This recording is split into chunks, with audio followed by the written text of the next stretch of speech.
en esta serie que el territorio es mucho más que un espacio físico en donde existe la tierra, el agua, el bosque, la selva, la biodiversidad, y es fundamentalmente un espacio donde se desarrollan relaciones sociales, relaciones económicas, relaciones jurídicas y relaciones ambientales entre los hombres. Por eso en el proceso de apropiación, conservación y transformación del territorio han jugado un papel fundamental la educación y la cultura. Y en la cuarta transformación, el signo de la educación y la cultura ha sido la nueva escuela mexicana. Para nosotros es un honor y un privilegio contar con la presencia de un gran compañero, amigo, camarada, con el que hemos discurrido en varios procesos en la historia reciente de nuestro país, el doctor Luciano Concheiro Borges, quien es hoy la Autoridad Federal Educativa en la Ciudad de México. Luciano es licenciado en Economía por la UNAM, con una especialidad en Ciencias Sociales del Instituto Gramsci de Roma, con la maestría en Ciencias Sociales de Flaxo, su sede México, y con un doctorado en Desarrollo Social por la Universidad Autónoma Metropolitana Xochimilco, en donde ha sido profesor investigador por más de 40 años, profesor distinguido de la misma, Sistema Nacional de Investigadores, grado 3 desde hace varios años, y que fue en el sexenio pasado subsecretario de Educación Superior en la SEP y que hoy ostenta este importantísimo cargo de ser la Autoridad Federal Educativa en la Ciudad de México. Muchas gracias por aceptar la invitación para que nos hables de este extraordinario proyecto que es la nueva escuela mexicana. ¿Cuáles son los objetivos y las bases de este proyecto educativo? Podríamos empezar diciendo que la nueva escuela mexicana representa una ruptura total con el neoliberalismo en quizá uno de los aspectos que era la cereza en el pastel del neoliberalismo, que era la educación, y acabar con la educación pública, con aquel triunfo que había logrado expresarse en una práctica impresionante de la Revolución Mexicana y el artículo 3 de nuestra Constitución, y que habían ido avanzando en distintos campos para acabar con esa educación pública, con el que fuera gratuita, y entonces habían construido una mercantilización de la educación. La nueva escuela mexicana representa entonces una ruptura clara, abierta, directa, de por dónde hay que construir la educación como un proceso donde los niños no son depositarios, ¿no?, de los conocimientos. La educación bancaria que ya denunciaba Paulo Freire, y que además lograran entonces construirse como sujetos de su propia educación. Para eso viene el gran cambio al artículo 3 de nuestra Constitución, como gran antecedente, hay que decirlo, donde la educación, desde la inicial, que no existía en nuestra Constitución, hasta la de posgrado, pero también la educación para la vida, y entonces este concepto central debía de ser un derecho humano, ¿sí? Y esto es fundamental porque permite entonces plantearnos desde nuestra Constitución que los niños, las niñas, los jóvenes, los adolescentes pasan a ser sujetos de la educación. Este es un elemento central fundamental. Establecer que la educación es un derecho humano, individual, social y colectivo, y colocar como parte fundamental del proceso educativo a los educandos como sujetos de derecho. Así es. Y trabajar desde esta perspectiva, entonces, en la revolución de las conciencias, uno de los principios fundamentales de la Cuarta Transformación. Y que justamente, como Luciano señala, el neoliberalismo no solo se trató de la mercantilización de todos los objetos y las relaciones, incluyendo la educación, sino la incorporación en la conciencia de los principios individualistas de la competencia leal y desleal y del arribismo y del aspiracionismo de las clases medias, para que a través de una pretendida transformación individual o un logro individual se lograra un mejor puesto de acomodo en la sociedad. Revertir y modificar esto para crear entonces un sujeto activo con principios y orientaciones distintos es el gran objeto del proyecto de la nueva escuela mexicana. En esa perspectiva, maestras y maestros, trabajadores de la educación, se convierten, y así lo plantea nuestro artículo 3, en sujetos de la transformación del país. Porque no basta la construcción de los sujetos, y ahí va la nueva escuela mexicana, se centra en investigar problemas de la realidad inmediata de los estudiantes, lo que los aproxima a los saberes locales, ¿sí? Partimos de que todo ser humano sabe cosas, y en vez de decirle, eres alguien que no entiendes nada y te trato, como es una de las traducciones de alumno, como el sin luz de las cosas, ¿no? Alumno, o sea, aquel que no es capaz de tener una visión de la vida. Entonces, cuando partimos de esto, la educación pasa a ser contextuada, pasa a la construcción de, decimos así, territorialidades para acabar construyendo un territorio en las comunidades, tanto escolares como en la comunidad que nos rodea, y entonces alrededor de ello construir precisamente una educación radicalmente distinta. ¿Cuáles son los objetivos entonces de esta nueva escuela mexicana en su contexto histórico?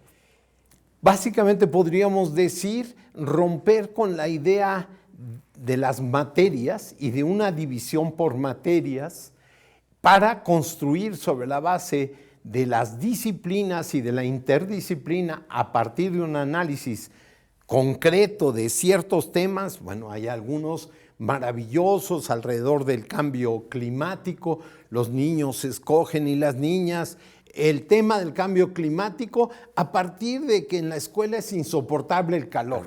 Y entonces, ¿cómo manejarlo? Y la conclusión es finalmente interesantísima, porque es cómo arreglo yo mi entorno. Y entonces plantearon un grupo de macetas, el crear un microclima en la escuela, hacer agricultura vertical, etcétera, etcétera. O aquellos que se plantearon el tema del embarazo juvenil, adolescente, y entonces decidieron los niños y las niñas cargar un paquete de 8 meses de barriga para saber lo que se siente, para ver los temas económicos, sociales, culturales alrededor de esto. Las conclusiones fueron maravillosas, o alrededor de la diversidad sexual, y entonces hicieron un programa de radio para poder comunicar sus inquietudes, las diversas sexualidades, etcétera, o aquellos que se plantearon una investigación increíble sobre tiempo de mujeres. Entonces ya sabrás las cosas más hermosas, se los vamos a pasar algunos de estos que hemos hecho capsulitas de las experiencias, donde en tiempo de mujeres los niños empezaron cuestionando varias cosas y después eran los más entusiastas del tiempo de mujeres. ¿Qué queremos decir con esto? Es una investigación contextuada, decidida por una comunidad, construida a partir de, en la vida diaria, ¿no? Cuando hierves el agua hay problemas químicos, físicos, sí, el problema del agua mismo visto etcétera, etcétera, y acabas construyendo una educación integral que te permite romper con las materias y una división de la realidad, que no existe ninguna realidad, y a la vez establecer una relación con la comunidad.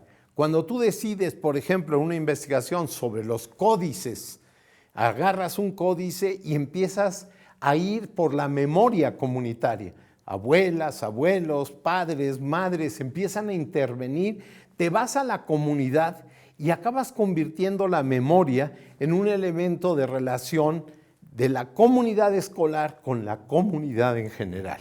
Entonces ahí es, y estoy hablando de los casos, porque lo que logramos es que 4,000, casi 4,000 escuelas públicas y un equivalente similar en las particulares expresaran una de las experiencias de la nueva escuela mexicana.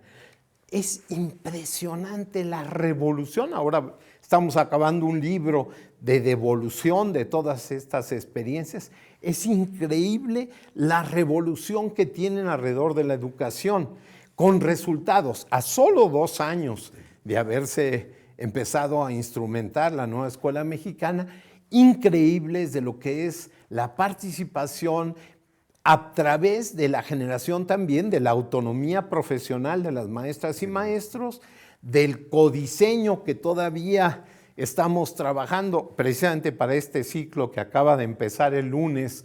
Vamos a entrar muy fuerte en toda la idea del codiseño y a través de lo que antes eran los consejos técnicos y que aquí en la ciudad estamos transformando en comunidades para la transformación escolar, igual CTE, igualito que los otros consejos técnicos de educación, ahora estamos metidos en comunidades y ese sentido que es necesariamente territorial y refiere a los territorios que tú vas teniendo, porque ahí generas elementos de poder también, elementos de compartir la democracia, de que la democracia sea un punto de partida para toda la transformación de la escuela. Pero ¿cómo incorporas, por ejemplo, educación física a lo largo de todo? O el tema de la vida saludable, como ahora tenemos todo un reglamento sobre vida saludable y la comida, acaba convirtiéndose en integrante de la educación con un elemento de una fuerza increíble en el arte. Entonces, las expresiones artísticas, las nuevas formas digamos, de comunicación en este mundo de lo digital, todo ello, perdón por hablar con tanta pasión, pero todo ello ha representado una sacudida general que tiene por eje el creo en la función del maestro, la dignificación, que es el concepto central de la educación, es un punto de referencia fundamental. Esto es extraordinario. Quiere decir que la nueva escuela mexicana es una adquisición de conocimiento a través de la experiencia, la práctica en circunstancias concretas, en donde el educando a través de su propia participación, de su propia experiencia, va accediendo a ir reconociendo nuevos ámbitos de conocimiento en donde su propia experiencia los consolida y los afirma. Exacto. En la investigación, en el diálogo, en la participación social. Y como tú bien dices, su centro y punto de transformación se encuentra en el magisterio. Y el maestro ha logrado con ello readquirir una dignificación que justamente el neoliberalismo le cortó al pensar que era una profesión que tenía muy bajo rendimiento y por lo tanto una mala retribución salarial, por lo tanto una muy escasa condición de reconocimiento social. Y la nueva escuela mexicana redignifica el magisterio. Y ello tiene una gran exposición, una gran transformación desde la participación de los maestros en la construcción del modelo, proyecto de nueva escuela mexicana. Y permite, imagínense, que cada condición especial, la diversidad que tiene que ver con la cultura, con las diversas lenguas, con encontrar, qué sé yo, alrededor de la poesía náhuatl y del análisis de por qué se da así, qué está expresando, la relación con la naturaleza a través de esa poesía. Otra vez estoy dando uno de los casos, de los ejemplos de investigación, te permite construirte en la inclusión, y toda la idea de la inclusión es un punto central, y de la diversidad, no solamente diversidad a nivel lingüístico, a nivel entonces étnico, sino la diversidad también sexogenérica y la diversidad de los y las discapacitadas. Claro. Entonces, ¿cómo incorporas todos esos elementos? Que si hay una experiencia, yo decía, ¿a dónde va esta? Porque empieza el profesor de educación física diciendo, y me trajeron, y así me dijeron, un problema, y era un niño ciego. Y me dijeron, tienes que, de alguna manera, que haga ejercicio o algo, porque mira, y que no sé cuál. Y él construye toda la idea sobre la inclusión de un niño y crea una comunidad escolar que lo tiene perfectamente integrado y que corren con él y que se caen con él y que arman todo un sentido alrededor de los sentidos, esto es, de no ver o de no oír, o de esto, que acaba siendo un elemento realmente poderoso en la construcción de la comunidad sobre la base del reconocimiento de la diversidad. Entonces, el cuestionamiento, digámoslo así, sobre la base de la educación alrededor de un estado, digamos, diferente, y un estado que primero nos construía de arriba hacia abajo, por un Estado que se reconoce desde la diversidad. Entonces el cambio al artículo 2 y el reconocimiento de los pueblos originarios y afrodescendientes, junto con las lenguas, acaba trastocando el conjunto del país, pero tú lo llevas a la educación y se apropia desde otra perspectiva radicalmente distinta para la transformación. Insisto mucho en eso. Es una educación inclusiva, reconocedora de las diferencias, transformadora en sus prácticas, activa y que se funda en la autoafirmación de cada sujeto, que son los niños que participan en la educación. Exactamente, acabas de hacer una excelente síntesis. Pues gracias, Luis, porque esto querido. es por las pláticas que hemos sostenido sobre este modelo.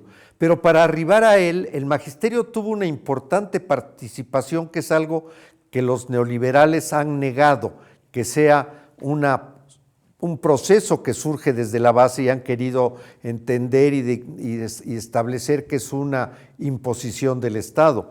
Cuéntanos cómo surgió este modelo, cómo participó el magisterio. El magisterio venía dando fuertes luchas, elementos de resistencia muy poderosos, venían construyéndose muchas de estas, digamos, visiones distintas desde la didáctica y manejos didácticos, conservaban elementos pedagógicos. Entonces había una experiencia acumulada desde las aulas, pero lo más importante es que fue un magisterio que abiertamente se opuso al neoliberalismo. Quizás el movimiento, y tú y yo lo vivimos intensamente en 2018, uno de los movimientos más activos por la transformación de nuestro país en contra del neoliberalismo. Pero ese movimiento magisterial quizá que venía acumulando, que venía haciendo toda una serie de planteamientos transformadores de la propia educación, tuvo un punto de quiebre en un acontecimiento que sin él no estaríamos aquí, que es la desaparición de los 43 normalistas de Ayotzinapa. Esto tan doloroso, esto que realmente conmovió al conjunto del país, independientemente si estabas de acuerdo o no con los normalistas rurales, con sus prácticas, sus movilizaciones, el ya basta de la sociedad en su conjunto y de su conexión internacional suspendió, podremos decirlo así, toda una acumulación de violencia que la sociedad mexicana dijo un ya basta y se unificó en términos de lo que, por ejemplo, 68 representó como ruptura cultural, como ruptura de un tiempo que transcurría y que estaba normalizando la violencia, y dijo, no, no puede ser más esto. Entonces, efectivamente, y así lo reconocemos, se dio. Y la nueva escuela mexicana tiene la increíble participación de más de 1 millón de maestras y maestros que dieron sus opiniones.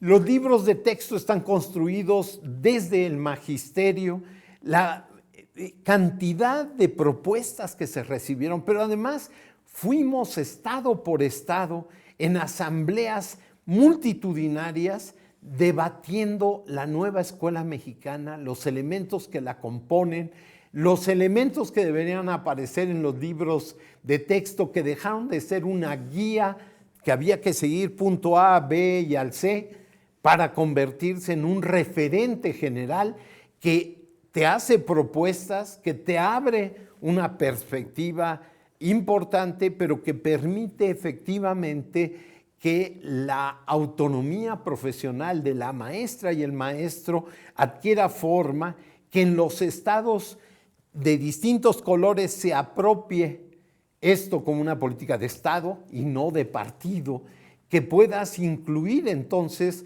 tu visión de la vida en esta práctica que es esencialmente ético-política. Y es un elemento central la redignificación del magisterio.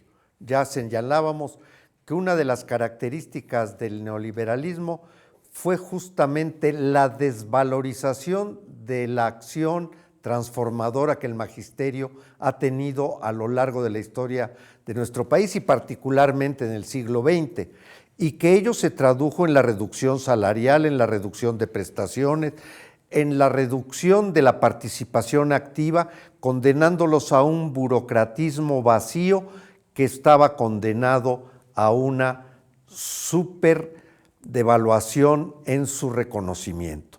Y por lo tanto la escuela mexicana, la nueva escuela mexicana parte por el reconocimiento de este papel fundamental que el magisterio tiene, cosa que tú y yo que provenimos de familias de maestros reconocemos y aplaudimos profundamente, y que justamente como tú señalas, la participación de los maestros y maestras en la construcción del proyecto, del modelo de la nueva escuela mexicana, incorpora las diversas experiencias, saberes, condiciones, y que logra una unificación fundamental en los ejes rectores que va a tener como elemento participativo en la relación dialéctica maestro-educandos para generar este nuevo conocimiento en los niños y jóvenes que en base a este modelo adquieren una experiencia y conocimiento distinto.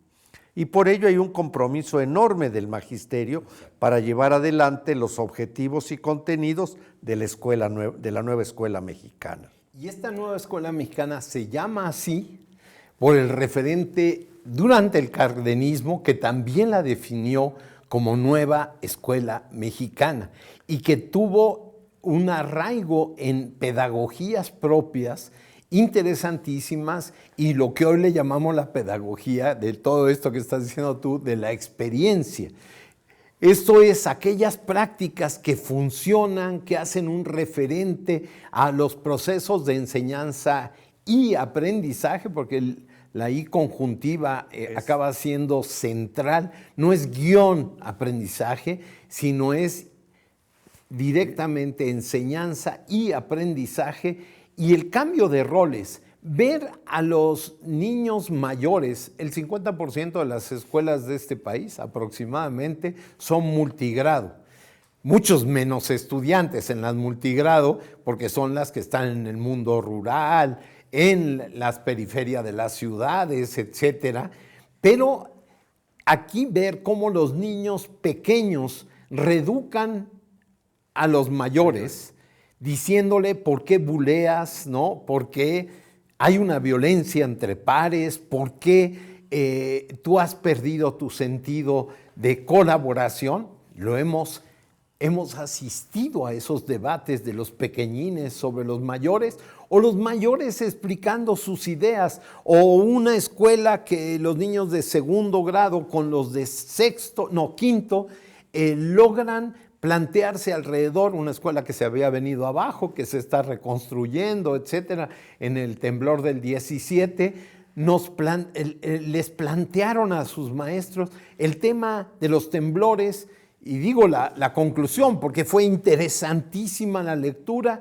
Los de sexto se inventan un nuevo sismógrafo para la escuela, y los de segundo le explican a su maestra que hay que tener una alarma distinta para cuando es trepidatorio o cuando es oscilatorio. Y la confesión de la maestra fue genial.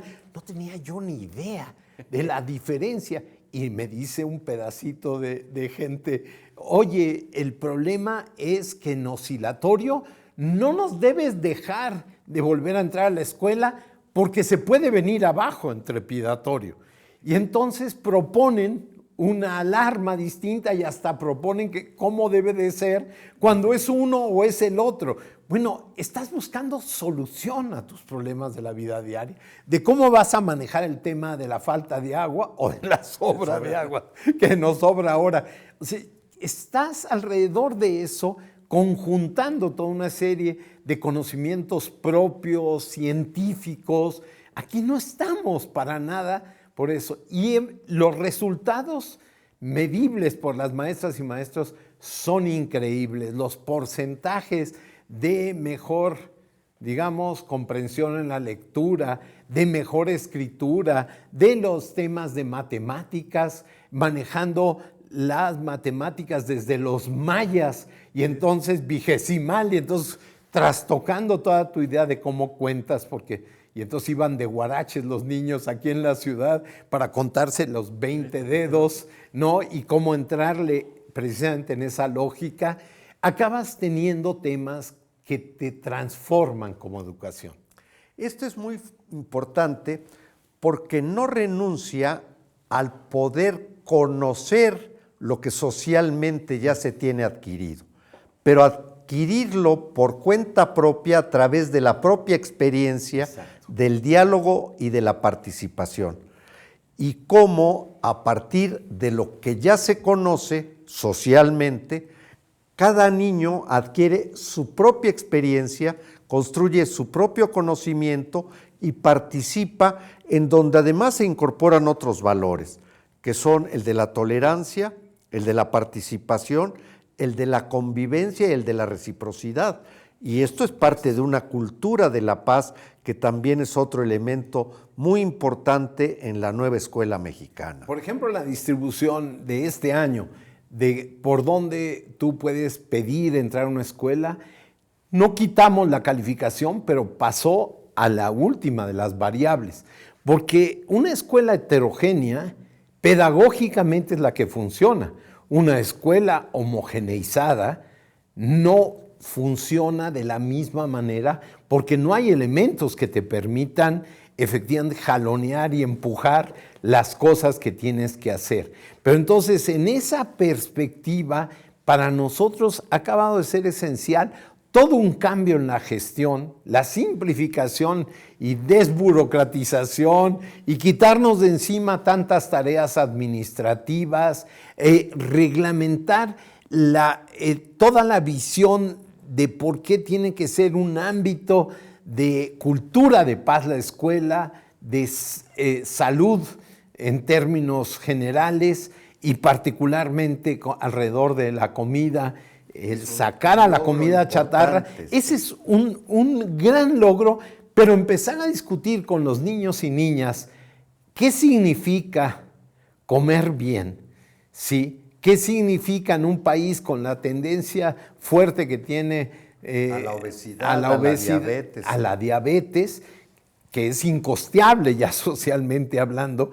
Acaba convirtiendo la escuela en un referente de la comunidad, de un sentido de vida general, y por eso estamos convencidos y apasionados por lo que está representando esa nueva escuela mexicana desde nuestras niñas, niños, adolescentes, jóvenes y también para la vida, porque singularmente ha empezado a impactar también en las casas.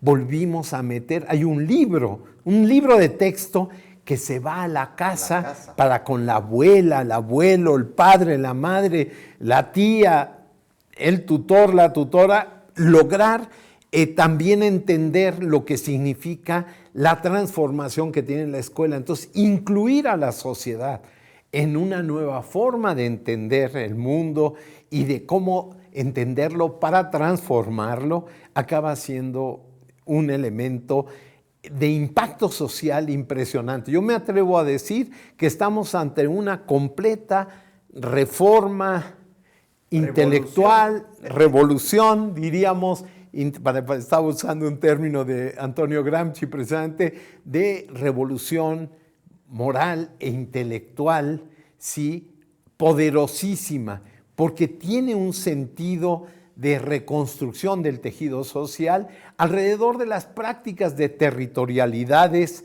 que para nosotros son fundamentales en la idea del territorio.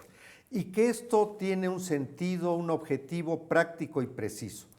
Educación para la vida, para que sea útil, tenga un sentido práctico en la cotidianeidad y contribuya a la regeneración social en términos generales, fundado en los valores del humanismo mexicano, de una política incluyente, participativa y activa, porque de esto se trata. La transformación es darle un sentido social en donde los sujetos colectivos asumen el nivel protagónico. Es esa humanidad socializada, esto es construida en sociedad, la que acaba y dándonos el referente del humanismo mexicano, que sería una contradicción en sí mismo, porque si es humanismo es universal, pero llamarle mexicano es que es fundarlo en nuestra historia, en este país que se ha construido desde abajo con grandes transformaciones, y esta es la cuarta transformación de nuestro país. Y en la cual adquiere un papel muy importante,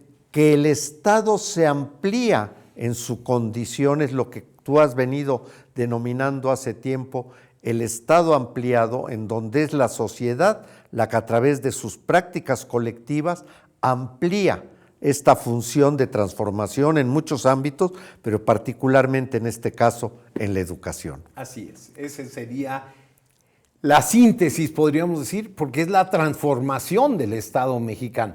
Tiene como fundamento, sí, lo nacional popular, en todo este amplio sentido, refiere a una historia de transformaciones, está conectado a las transformaciones inmediatas y construcción de nuestras biografías, memorias, etcétera, pero acaba redundando en el reconocimiento de la diversidad en un país que se construye entonces sobre la base de esa unidad en la diversidad, y ya no la unidad en la unicidad, ya no la homogeneización total, sino el reconocimiento de la diversidad, pero un reconocimiento también de un universal posible, que es este humanismo fundamental que hoy nos inspira.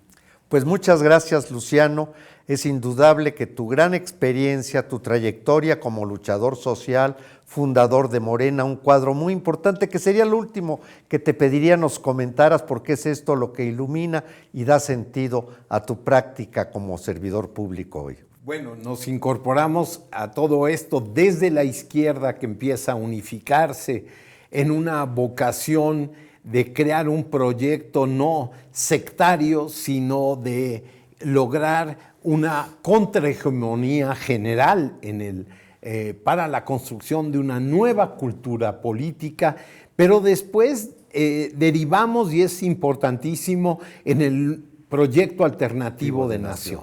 Hemos trabajado juntos precisamente en ese proyecto alternativo, y en el momento determinante de la creación de Morena, trabajamos, y fui el presidente de la Comisión Nacional de Elecciones, para llevar a la práctica todo aquel estatuto de partido en movimiento que nos ha dado forma y que precisamente abona en la construcción de un Estado ampliado, de un Estado desde la sociedad, porque partido es una prefiguración estatal, pero movimiento es una prefiguración de sociedad.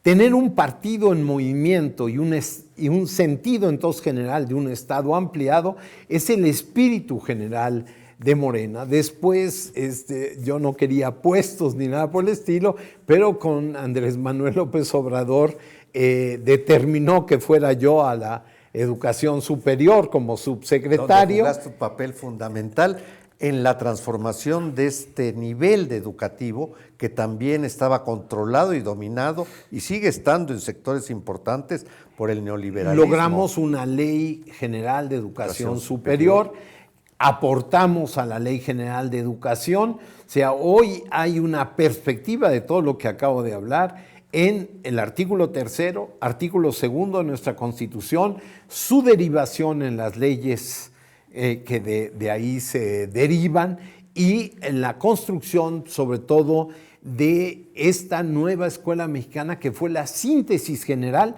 porque además se logró en toda la educación básica y normalista, de lo que me parece que fue la gran experiencia es cómo las normales, las 267 normales, eligieron a una delegada o a un delegado a un gran congreso que refundó el normalismo, porque la formación acaba siendo clave para el futuro de la educación. Entonces ahí se sacudió cómo la Universidad Pedagógica Nacional hizo un gran congreso en la lucha por su autonomía, cómo esas participaciones acabaron siendo fundamentales, cómo las normales rurales reencausaron a través de su Federación de Estudiantes Campesinos Socialistas de México, la FEXM, acabaron haciendo un planteamiento de cambio de la malla curricular para estar a la altura de la nueva escuela mexicana,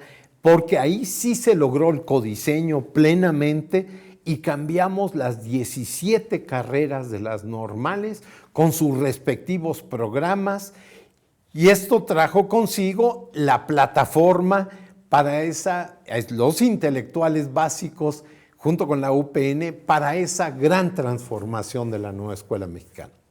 Pues muchas gracias, Luciano. Ha sido extraordinariamente útil, ilustrativo y nos compromete para seguir llevando adelante esta transformación. Así es. Un abrazo fuerte a todas y todos. Gracias. Y todes.